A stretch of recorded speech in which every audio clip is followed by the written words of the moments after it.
আসসালামু আলাইকুম বেলু সাহেব, তার আবেদনে টাকা তুলছি। ওয়ালাইকুম আসসালাম, এই নেন। মাত্র 20 টাকা? আপনার এত বড় দোকান, প্রতিদিন হাজার হাজার টাকা বিক্রি হয়, আর আপনি মাত্র 20 টাকা দিচ্ছেন? কেন, কত দিতে হবে? আপনার মতো লোক 20,000 টাকা দেওয়ার যোগ্যতা রাখে, আর আপনি মাত্র 20 টাকা দিচ্ছেন। অন্তত 5,000 টাকা তো দেবেন। এত টাকা? হুজুররা দাঁড়িয়ে কত কষ্ট করে তারাবি পড়াই, এই একটা মাসেই তো তাদের কিছু ইনকাম হয়। এই জন্যে আমরা একটু বেশি বেশি করে টাকা তুলছি। আরে ভাই, হুজুররা এত টাকা দিয়ে কি করবে? হুজুররা তো আল্লাহর লোক, আল্লাহ ওদের রিজিকের ব্যবস্থা করে দেবে। তারা তো টাকার জন্য কাজ করে না, ওরা তো সওয়াবের জন্য কাজ করে। দেখেন, হুজুররা আল্লাহর লোক ঠিক আছে, কিন্তু তাদেরও তো সংসার আছে। শুধু সোয়াব দিয়ে তো সংসার চলে না, টাকারও তো প্রয়োজন আছে। কিন্তু আমি তো শুনি আল্লাহর রাস্তায় যারা থাকে আল্লাহ নিজেই তাদের বরকত দেয়। তাহলে হুজুরদের কিসের এত চিন্তা? আল্লাহ বরকত দেন ঠিকই, কিন্তু সেই বরকতের মাধ্যম তো আমরা। আপনি যে টাকাটা দেবেন সেটা দিয়ে হুজুরের হক আদায় করা হবে। আর আপনি নামাজের সওয়াবের একটা অংশও পাবেন। সওয়াবের অংশ কিভাবে পাবো? নামাজ তো পড়াবে হুজুর, আমি তো আর নামাজ পড়াচ্ছি না। আপনি যদি নামাজের ব্যবস্থা করেন, যারা নামাজ পড়বে, নামাজের ফজিলতের একটা অংশ আপনিও পাবেন। এটাই হচ্ছে দানের সবচেয়ে বড় ফজিলত। ও আচ্ছা, মানুষের কাছে ধান্দা মেরে টাকা তোলার ভালোই উপায় জানে এরা। আমার ব্যবসা বাণিজ্য ভালো যাচ্ছে না, আমি এর থেকে বেশি দিতে পারবো না। ভাই, কিছু মনে করবেন না, একটা কথা বলি। আপনি মসজিদ মাদ্রাসার জন্য কোনো টাকা দিতে চান না, কিন্তু পাড়ার ছেলেপিলে যখন চাই ওই গান বাজনার জন্য, তখন তো আপনি 5,000 জায়গায় 10,000 টাকা দিয়ে দেন। আরে ভাই, ওরা তো আমার এলাকার ছেলে পেলে, আবদার করলে ফেলতে পারি না, তাই একটু বেশি টেশি দিতে হয়। দুনিয়ার মানুষের খুশির জন্য অনেক টাকা দান করেন, কিন্তু আল্লাহর রাস্তায় দান করতে আপনার খুব কষ্ট হয়, তাই না? ভাই, ব্যবসা বাণিজ্য ভালো চলছে না, যা দিলাম এই নিয়ে খুশি থাকেন। থাক ভাই, আমি জোর করছি না, আপনি বিষয়টা বোঝেন, বুঝে তারপরে দেন। দেখেন, এর সুযোগ বারবার আসে না, এই রোজার মাসের ফজিলত আলাদা। সবই বুঝতে পারছি ভাই, আমার কিছু করার নেই। থাক, আপনি চিন্তা করেন না, যদি মন থেকে দিতে পারেন দেন, না পারলে দরকার নেই। আল্লাহ মনটাকেই দেখে, কিন্তু মনে রাখবেন, দুনিয়ার খরচ শেষ হয়ে যায়, আল্লাহর পথের খরচই আসলে থেকে যায়। আসি, আসসালামু আলাইকুম।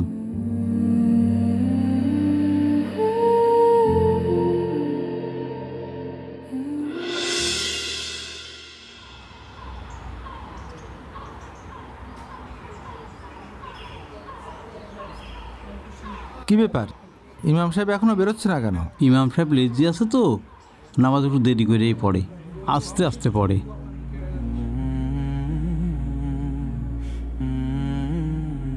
ইমাম সাহেব, একটু কথা ছিল। জি সভাপতি সাহেব, কি বলবেন বলেন। আপনি তারাবির নামাজ এত আস্তে আস্তে পড়ান কেন?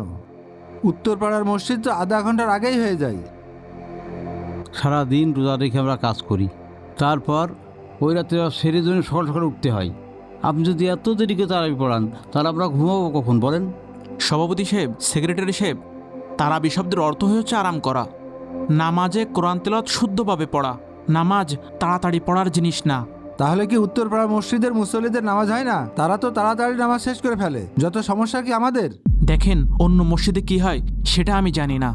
আমি চাই কোরআনের হক যেন আদায় হয়, মুসাল্লিরা যেন শান্তিতে নামাজ পড়তে পারে। কিন্তু হুজুর, মুসল্লিরা অনেক কষ্ট পাচ্ছে, সবাই বলছে নামাজ অনেক লম্বা হয়ে যাচ্ছে, সবাই ক্লান্ত হয়ে পড়ছে।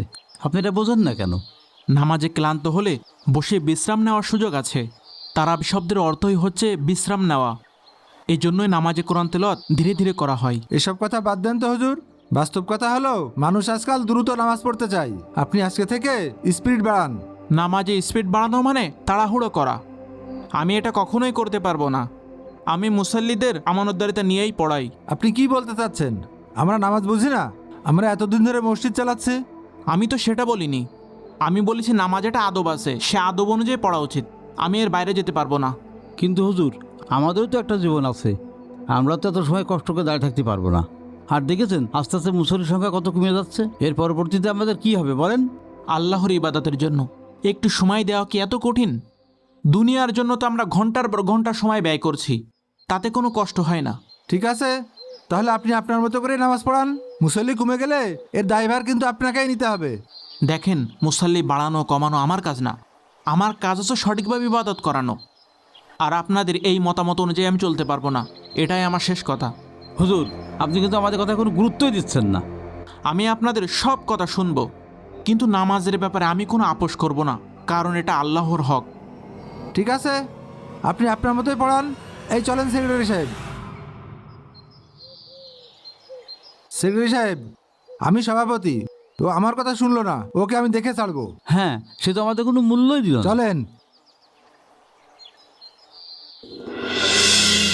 সভাপতি সাহেব, এবার তো অনেক টাকা দরকার, কেউ তো টাকাই দিতে চাচ্ছে না। ইমাম সাহেবের বেতন বাড়ানো লাগবে। দেখা যাক কি হয়। জি। আল্লাহ ভরসা। আল্লাহ ভরসা।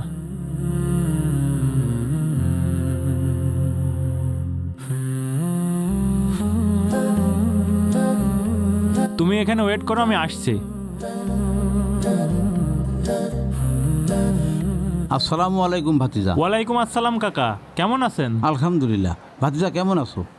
এই তো আঙ্কেল, আলহামদুলিল্লাহ ভালো আছি। তা আমেরিকা থেকে কবে আসলে? হ্যাঁ, গত সপ্তাহে আসলাম আর কি। ভাতিজা, তা আমেরিকা থেকে তো অনেক টাকা পয়সা ইনকাম করে নিয়ে আসলে। আলহামদুলিল্লাহ আঙ্কেল, সবই আপনাদের দোয়া আর আল্লাহ পাকের ইচ্ছা, এই জন্যই পারছি আর কি। আমাদের মসজিদে খতম তরাবি হচ্ছে। রমাদানে দান করলে সব 70 গুণ বেশি পাবা। ইমাম সাহেবের টাকা দিলে উনি কোরআন তেলাওয়াত করে যে সব পাবে, তার একটা অংশ তোমারও আমলনামায় লেখা হবে ইনশাল্লাহ। এটা তো অবশ্যই ভালো কাজ। তা আমাকে কত টাকা দিতে হবে আঙ্কেল? ভাতিজা, তুমি আল্লাহ রাস্তায় খুশি হয়ে যা দেবে তাতেই হবে ইনশাল্লাহ। ঠিক আছে আঙ্কেল, আমি 1 লক্ষ টাকা দেবো ইনশাল্লাহ। আলহামদুলিল্লাহ, আল্লাহ তোমার দানকে কবুল করুন। আমিন। আঙ্কেল, আমি তাহলে কালকে ব্যাংক থেকে টাকা তুলে আপনার বাসায় দিয়ে আসবো। আলহামদুলিল্লাহ। আচ্ছা ঠিক আছে, আসসালামু ওয়ালাইকুম আলাইকুম। আসসালাম।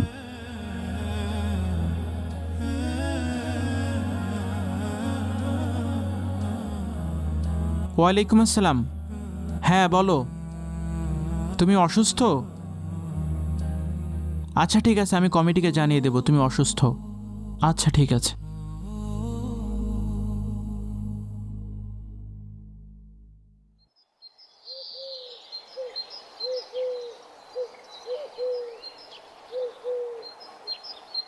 এই দেখো, এখানে এখানে বেডরুমটা হবে, আর এইটার সাথে তুমি একটা অ্যাটাচড বাথরুম করে দেবা, আর এই কিচেনটা তুমি করবা এই পাশে, ঠিক আছে?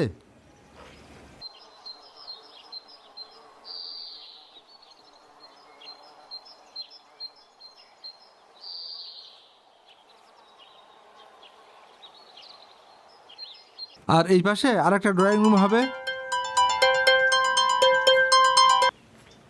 আসসালামু আলাইকুম। ওয়ালাইকুম আসসালাম। প্রভাতী সাহেব, কোথায় আপনি? আমি এই তো পাশেই আছি। আসেন, একটু মসজিদে আসেন। আমার হিসাব টিসাব সব কমপ্লিট হয়ে গেছে, আপনাকে বুঝাই দিই। আপনি একটু আসেন। আচ্ছা ঠিক আছে, আমি আসতেছি, এখনই আসতেছি। আসসালামু আলাইকুম। ওয়ালাইকুম আসসালাম। আচ্ছা, আমার একটু কাজ আছে, আপনার মিস্ত্রিকে একটু খবর দেন, কাজগুলো একটু দেখাই দেন। ঠিক আছে। আমি আসতেছি।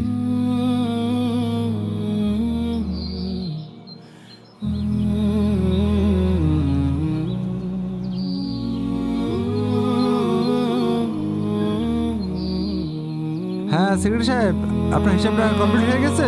জি সভাপতি সাহেব, আপনি বসেন, আপনার হিসাবটা বুঝাই দিই। সেক্রেটারি সাহেব, রমজানের জন্য এবার কত টাকা উঠালেন একটু দেখান তো। সভাপতি সাহেব, আলহামদুলিল্লাহ প্রায় 4 লক্ষ টাকা উঠেছে। আলহামদুলিল্লাহ, তাহলে তো ভালোই উঠেছে। তাহলে মসজিদে এসি কেনার জন্য 1.5 লক্ষ টাকা আপনি রাখেন, আচ্ছা ঠিক আছে। আর 1,30,000 টাকা মসজিদের অজুখানার জন্য রাখবেন। আচ্ছা ঠিক আছে।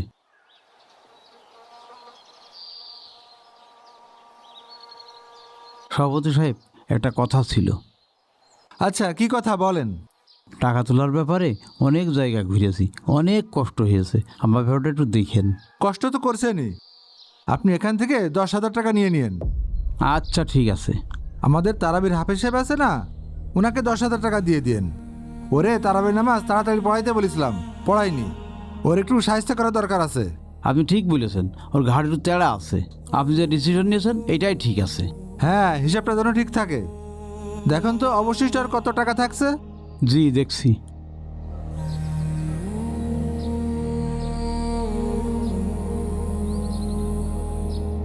আর 73,700 টাকা থাকছে।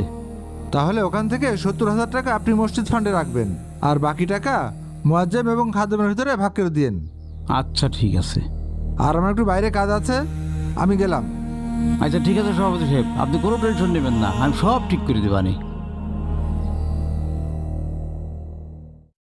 এই নেন হাফেজ সাহেব, আপনার জন্য 10,000 টাকা রাখা হয়েছে। 10,000 টাকা? এটা কিভাবে হয়? কেন, কি সমস্যা?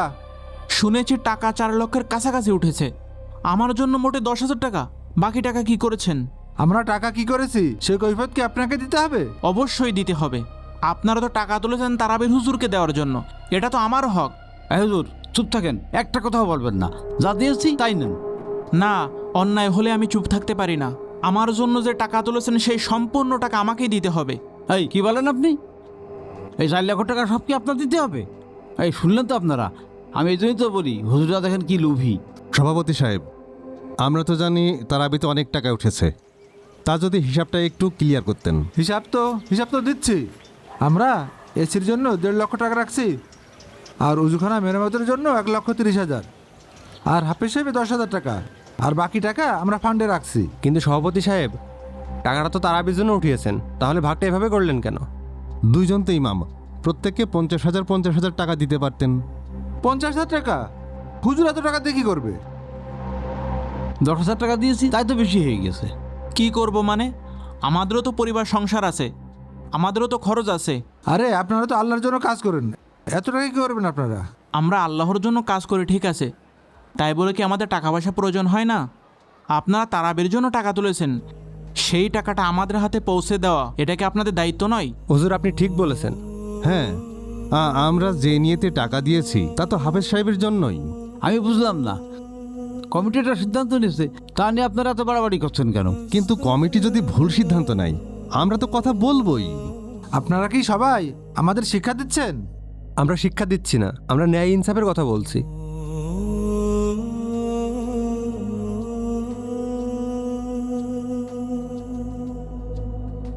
এই আপনারা সবাই শুনুন, সভাপতি সাহেবের এই টাকা বন্টনে আপনারা কি সবাই একমত? আচ্ছা সভাপতি সাহেব, সেক্রেটারি সাহেব, তারাবিতে যে টাকা উঠেছে তা হাফেজ সাহেবকে বুঝিয়ে দিন। আমরা কারোর সঙ্গে ঝগড়া করতে চাই না, আমরা শুধু হকটা চাই। আমরা আমাদের ন্যায্য প্রাপ্য পেলেই আমরা সন্তুষ্ট। ঠিক আছে, আপনারা তাহলে হাফেজ সাহেবকে নিয়ে মসজিদ চালান। আমাদের বংশের কেউ আর এই মসজিদে আসবে না। সেক্রেটারি সাহেব আসেন। চলেন সভাপতি সাহেব।